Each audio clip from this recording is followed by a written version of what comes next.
podríamos tocar el tema de cuando tenemos este miedo a la exposición, a exponernos públicamente. Yo esto le llamo vergüenza tóxica. ¿Por qué tóxica? Bueno, porque es la emoción que no me sirve, que no me permite. Yo estoy sentado en una silla, ¿sí? Y no puedo simplemente pararme a decir lo que quiero decir, y lo quiero decir, pero no puedo. Estoy atornillado a esa silla. Eso es la vergüenza tóxica. ¿Y en qué se fundamenta la vergüenza tóxica? En el miedo al fracaso y el miedo al ridículo. Son dos miedos. Miedo al fracaso, a fracasar en lo que voy a hacer, y miedo al ridículo.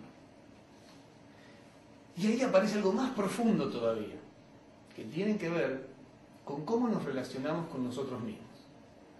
Y esto tiene todo que ver con el espacio cultural que vivimos. Que no vivimos 100% en ese espacio cultural, porque la verdad es que tenemos una diversidad cultural muy importante. Pero hay ciertas matrices y ciertas estructuras que se conservan. Como podría ser la cultura del apropiamiento, la cultura del patriarcado, de apropiarnos de apropiarnos del saber, de apropiarnos de las ideas, de apropiarnos absolutamente de todo. De apropiarnos de las tierras, de apropiarnos. Entonces vivimos, ¿no? Todos apropiamos de las ideas, entonces todo tiene copyright, cosa que va a desaparecer pronto. Entonces, a mí me gusta contar una historia para explicar esto, porque es algo que me pasó a mí. Entonces cuando cuento esa historia se me hace mucho más sencillo poder explicarlo y decir de qué estoy hablando. Y la historia data de cuando yo tenía unos 8 años, 9 años, no recuerdo exactamente, pero iba al colegio, hacía las cosas que hacía en el colegio, y teníamos los recreos, y en los recreos hacíamos las cosas que los chicos hacían en los recreos. ¿Y qué es las cosas que hacíamos por lo menos en un barrio de Buenos Aires en aquel entonces? Bueno, jugábamos al fútbol, en las cosas que hacemos por aquí. Entonces no nos dejaban, porque uno se transpiraba, y entonces después tenía que volver a clase, todo transpirado, y como con mucha energía, no había mucha gestión de las emociones en aquel momento. Entonces nos tomábamos un papelito, y el papelito lo hacíamos un balón, una pelota, y lo usábamos para jugar, ¿no? En aquel momento aprendí que las cosas no son en sí, sino son en función de lo que uno haga. Entonces el papel dejó de ser papel y era un balón. Entonces jugábamos con eso, y 2 palitos dejaban de ser los palitos, sino la portería, el arco. Entonces, lo curioso de esto era cómo hacíamos para dividir los equipos de fútbol, porque bueno, la mitad tenía que ir para un lado y la mitad para el otro para poder jugar. Y resulta ser que utilizamos el siguiente criterio. En aquel momento estaban de moda las zapatillas Adidas, se les llamaban las zapatillas de las 3 tiras, y había toda una publicidad. Evidentemente, el gerente de marketing había hecho un buen trabajo, entonces estaba muy presente para nosotros con 8 años. Entonces la mitad de los chicos iban por un lado y la mitad del otro. ¿Cómo hacíamos? Los que tenían las zapatillas Adidas para un lado, el resto para el otro. Y no estaba bueno eso de ser el resto. Ya la declaración del resto, ¿no? Era como el descarte. Y los que tenían las zapatillas Adidas iban para este otro lado. Entonces los de las zapatillas Adidas tenían, ¿no?, otra impronta, otra manera de estar presentes, eran maravillosos como jugaban. Y los del resto, como que entraban, ¿no? Ya entraban perdiendo. Y yo estaba en el resto, porque no tenía las zapatillas Adidas. Entonces jugaba en el resto. Y no tengo un recuerdo amargo de eso, porque jugábamos en definitiva. Pero sí puedo decir que algo pasaba con eso. Entonces yo llegaba a mi casa y seguramente decía: papá, ¿qué quiero? Zapatillas Adidas. Porque yo quería pertenecer. Pertenecer. ¿Sí? Pertenecer. O sea, quería ser. Entonces quería eso, porque el resto no era. Algún día me compraron las zapatillas Adidas. De hecho tengo una foto por ahí con las zapatillas Adidas. Así me la encontré hace poquito y me causó mucha gracia verla. Y el día que llegué a la escuela con las zapatillas Adidas, entonces ese día pasé a pertenecer al grupo de los Adidas. Y lo que sí recuerdo es de que me sentía distinto. De que era distinto, ¿no? O sea que era como que si yo ponía los pies en esas zapatillas, algo en mí florecía. Y el problema es que uno termina creyendo que eso que florece es función de las zapatillas y no función de mí mismo. Entonces ese día aprendí una cosa muy importante que llevo aprendiendo, desaprendiéndola, calculo que unos 30 años o algunos menos. Ese día aprendí que yo valía por lo que tenía. Claro, yo lo cuento en esta anécdota, y no me pasa solo a mí, porque es cultural. Puedo detectar ese momento específico, pero es el agua en el que nos movemos.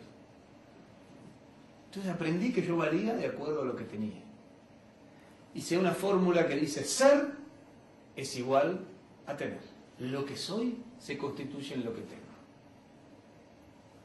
Imagínense que cuando no tengo, entonces no soy.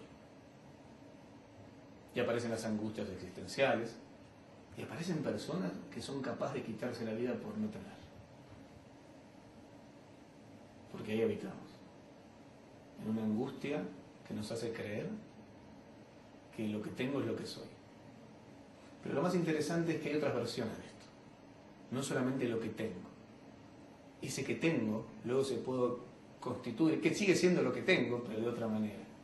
Lo que sé. Ser es igual a lo que sé, al saber. Entonces voy por la vida creyendo que valgo de acuerdo a lo que sé, a mis conocimientos. Y son estas personas que, por ejemplo, en un momento de exposición, porque ahí aparece la vergüenza tóxica y el ridículo, lo que sienten que está en juego es su ser a partir del conocimiento que muestra. O son estas personas que cuando tú charlas con ellos te hablan de un montón de cosas, pero nunca te dicen de ellos. Y a mí me gusta preguntarle: contame de qué se trata el ser humano que se esconde detrás de tu saber. Ahora también tenemos gente que identifica el ser es igual al rol que cumple. Entonces yo soy gerente, yo soy coach, yo soy tal cosa. Y yo no me compré, esto es muy curioso porque a mí me pasó, yo me compré esto de que yo era coach. Pero vengo de una línea que tiene que ver con el coaching ontológico, me he dedicado a otras también, pero vengo de esa línea, el ontológico en relación al ser. Entonces, yo decía, soy coach porque el coach tiene que ver con ser. Hasta que un día me di cuenta que estaba haciendo aquello que yo mismo decía en mi discurso querer evitar. Porque ahora mi ser era igual a lo que hago, o al rol que cumplo, que es el de coach. Y la pregunta fue: ¿y si no fueras más coach, vale lo mismo? Y me di cuenta que estaba empezando a creer que valía por lo que hacía como coach, y no por lo que intrínsecamente soy. Entonces soy Fernando y practico coaching. A veces nos compramos el rol en otro sentido. Por ejemplo, soy mamá, o soy papá, o soy líder. Entonces, bueno, pero ¿qué hay atrás? Y este soy papá y este soy mamá tiene un quiebre tremendo cuando resulta ser, porque para ser papá y para ser mamá hay una relación que se tiene que establecer, un tipo de relación que ocurre. Y el famoso síndrome del nido vacío, donde los chicos se van, que ya no son chicos. El síndrome del nido vacío puede ocurrir de todas maneras, pero es distinto cómo se vive cuando uno cree que es un papá o es una mamá. No, yo soy lo que soy, y aparte soy papá, y aparte soy mamá, y aparte soy líder, y aparte soy gerente. Pero en ese soy, en realidad, hasta el decirlo, ¿no? Uno utiliza la palabra soy. Y no debería utilizar la palabra soy, debería estoy siendo, o practico, o hago de, porque el mismo soy ya me tira de nuevo en ese lugar. Entonces aparece esta fórmula que es ser igual a lo que tengo, igual a lo que hago, igual a lo que sé, igual al rol que cumplo, e incluso igual a los resultados. Entonces yo soy mis resultados. ¿Y si no tenés resultados? Que en realidad sería igual a mis logros, ¿no? Porque uno siempre tiene resultados, pero el tema es que el resultado sea consistente con lo que yo quiero que pase. ¿Y si no tenés los logros? ¿Quién sos? ¿Quién sos aún cuando tus logros no están? Porque si no, ahí se configura otra emoción de la que vamos a hablar en un ratito, que es la exigencia. Entonces, poder desvincular el ser como simplemente lo que somos, sin necesidad de definirlo. O podríamos decir que el ser es pura posibilidad. El ser es esa masa, a mí me gusta jugar con la metáfora de la masa de pizza, esa masa de pizza que se irá moldeando de una manera o de otra de acuerdo a las condiciones de vida que vivís, y que se puede volver a masa de pizza y se vuelve a moldear de otra manera de acuerdo a las condiciones. y que tiene algo intrínseco y que el valor ya está puesto ahí. Simplemente eso es el ser. Cuando tú quieres definir quién eres y te pones frente al espejo, yo soy esto, o escribes una hoja, yo soy esto, yo soy aquello, yo eso le llamo el no ser. Porque del momento en que te definiste, ya no sos posibilidad, ya te etiquetaste. Pero tenemos tal necesidad de estar en la emoción de la certidumbre que buscamos todo el tiempo definirnos. Ahora, cuando vivimos en el ser que no se define, vivimos en la posibilidad.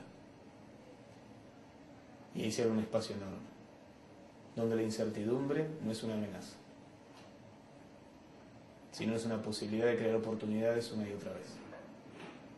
Claro, es mirar de frente al futuro, donde es como una especie de panel en blanco, donde puedes dibujar lo que quieras dibujar.